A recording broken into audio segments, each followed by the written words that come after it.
स्थानीय सरस्वती शिशु विद्या मंदिर रे 78तम स्वाधीनता दिवस पालित हो जाइछि।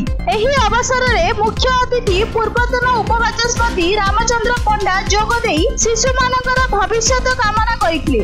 अनुष्ठानर सभापति एम नरसिंह सुबुदी, संपादक प्रसन्न कुमार मिश्र, कोषाध्यक्ष डी पद्मलोचन आचार्य, सह संपादक श्रीनिवास साहू, उपदेष्टा महेंद्र कुमार सेनापति, अमूल्य कुमार सेनापति, पूर्वतन संपादक रामचंद्र बाड़तिया, प्रधान आचार्य श्रीधर प्रधान जोग देई स्वाधीनता दिवस रे शिशु मानक भविष्यतर नागरिक बोली जणाइथिले। गुरुजी सत्यनारायण प्रधान अतिथि परिचय प्रदान करिथिबा बेले गुरुमा पार्वती नाहक धन्यवाद अर्पण करिथिले। शिशु माने घोष स्काउट एवं विभिन्न महापुरुष मानक बेसरे सज्जित होई शहर परिक्रमा करिथिले। पूर्वरु प्रकृत प्रतियोगिता रे कृति भाई भौणी मानकु अतिथि मानक द्वारा मानपत्र प्रदान कर जाइथिला।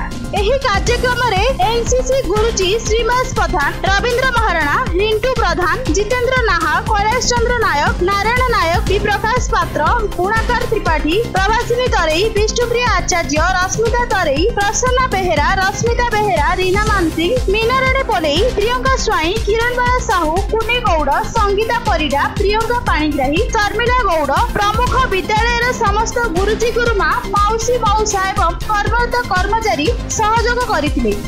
गंजाम रंभारू बनवासी सेठीଙ୍କ रिपोर्ट न्यूज.in।